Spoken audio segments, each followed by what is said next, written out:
Body. My avatar betrays me. It is a mortal corporeal version 1.0 requiring constant expensive upkeep just so that its limits can constrict my awareness. It carries me like an arrow through linear time. It includes a brain that builds a simulacrum of this sensual world. I want to perfect my avatar with mouse clicks, but it stubbornly adheres to source codes I cannot access. What an uneasy alliance I have with this quintessence of dust. And that was a Facebook status update I wrote in 2010. Don't judge yourself by conditioned body image notions. You are much more than your corporeal body, and your corporeal body is much more than its topographical reflection. That's the short version. If you have time for a bit more, Body Mountain.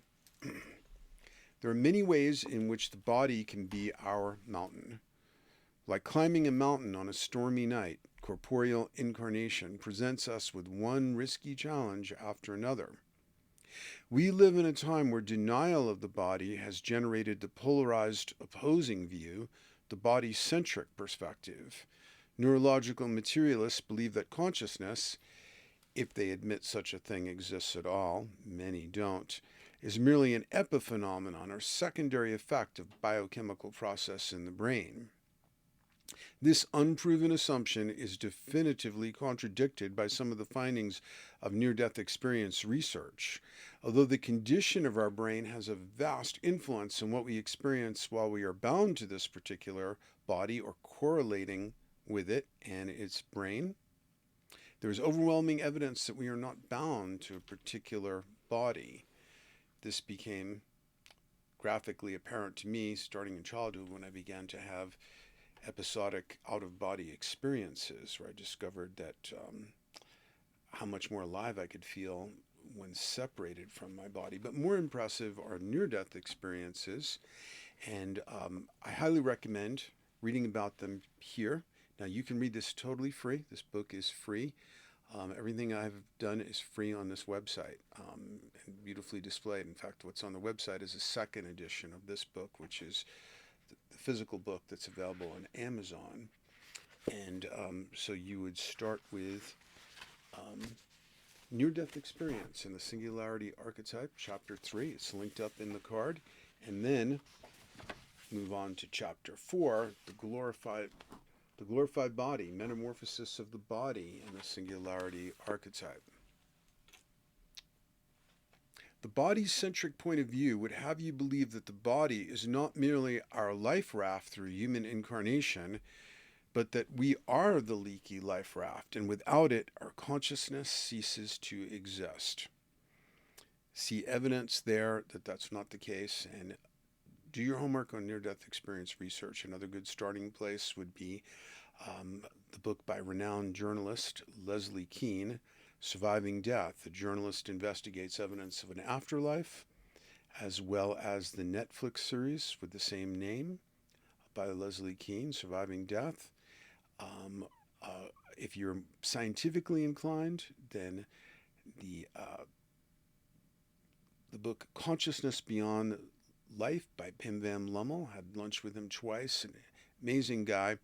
And his findings were published in the prestigious medical journal Lancet.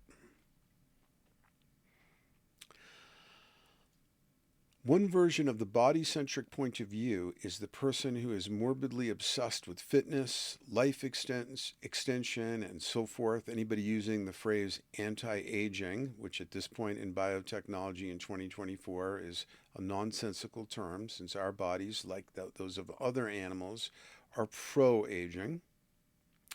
Instead of living for deeper meanings, they are preoccupied with punishing workouts and extreme dietary practice, etc., as if those were ends in themselves. Misunderstanding our relationship to body can make climbing Body Mountain more discouraging and obsessive than necessary. And that's why I'm against age denialism. Like there's some really annoying ad out there where this African-American woman says, what does she say?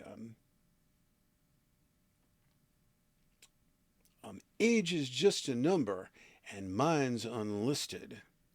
Okay? No, it's not unlisted. It's visible on your face, and it's not just a number. It has everything to do from a actuarial point of view with your expected lifespan and with all kinds of things you need to know about your health. Here's my age, 66. I'm going to keep it right there so you can see it progress, proudly progress as I continue through linear time and continue making videos, presumably. Body Mountain is challenging enough without being a body-centric materialist. We begin life as infants entirely dependent on those with adult bodies to take care of us.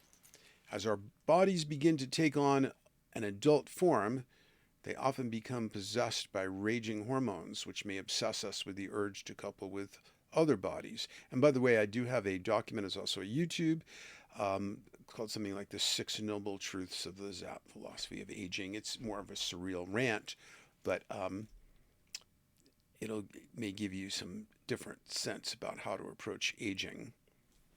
At any moment in the life cycle, our bodies can become ill or injured, presenting us with staggering challenges. In a book on the experience of illness, an author wrote that every human being is born with dual citizenship. In most cases, we have a passport granting us access to the land of the well and another passport into the land of the unwell. Most of us will spend portions of our lives in both lands, and if our lives do not end prematurely, we must climb the ever steeper mountain of aging. An aging hippie I met this summer, the summer when I wrote this, it was at a National Rainbow Gathering, who was struggling with a heavy pack on a high altitude trail, told me, "The problem isn't being old, it's that you keep getting older." How true. One of the best ways to experience Body Mountain is to take it on as a warrior challenge. This is the path of athletes, wilderness explorers, and people who take on extreme dietary challenges such as fasting. Marathon running, mountain climbing, and fairly extreme dietary regimens have been some of the most empowering practices of my life. On the other hand, my tendency toward overly restrictive dietary regimens often misfired and created a lot of inner conflict and stress. But I still take that warrior approach. I still do often 90 minutes of elliptical trainer at the very least per day, if I'm not outdoors cycling or hiking or something like that. And that's a high point of my life, is especially aerobic cardio exercise. I've always been a cardio addict, and it's my favorite drug. It just makes everything better. Now, I may reach an age where that becomes impossible, and then the challenge of being in a body will be about surrender and relinquishing and stuff like that, and not so much the Body Mountain approach, but I guess I'll have to deal with that when I get there, if I get there. I'm not at all, I'm enthusiastic about death, but not enthusiastic about extreme aging and illness and some of the messy stuff that could lead up to that event horizon. Approaching Body Mountain with warrior intentions often goes awry. If you're obsessed with a concrete aim like winning at all costs, in athletic contests, in other words, then you become the sort of athlete who cheats with performance enhancing drugs. You can see something I wrote about Lance Armstrong called American Cyclopath. Even more common is the fitness-crazed, egocentric, obnoxious yuppie type for whom anti-aging is a kind of dismal, shallow religion. At this phase of biotechnology, anti-aging is a nonsensical goal because, like other animals, as I mentioned before on this planet, we have pro-aging bodies. Now that could change in the future, because don't underestimate the confluence of AI and computational biology to completely change what it means to be human. I'm expecting it to do that, but at the moment, anti-aging is nonsense. And even if anti-aging worked, it would at best serve to prolong our attachment to a single body, what Tolkien called premature immortality, a reason for the elves to envy mortal man.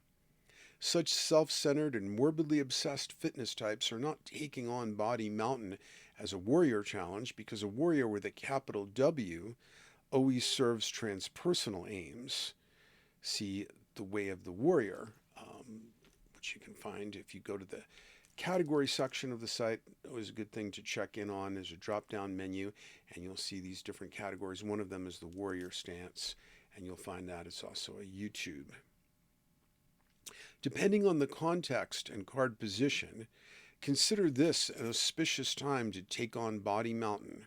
Only your discernment can determine whether you need to take on Body Mountain as a warrior athlete, pushing the envelope, as a healing challenge, as someone working with infirmity and aging as givens to achieve transpersonal service, or as a soulful surrender to mortal limitations and the upcoming event horizon of death. And in my official estate documents, by the way, I have an epitaph on this date, fill in the blank. Jonathan Zapp won his long battle with corporal reality by dying. So look up to the light at the end of the tunnel, the approaching event horizon of death, with encouragement and good faith, based on evidence that you can encounter. I gave you some links. And meanwhile, accept the hardships of aging. I have a document somewhere. Also, it's a YouTube called Friends Don't Let Friends Incarnate in the Babylon Matrix, or you could also say Friends Don't Let Friends Incarnate in Meat Bodies. It comes with many high inconveniences, but it is guaranteed to be for a limited time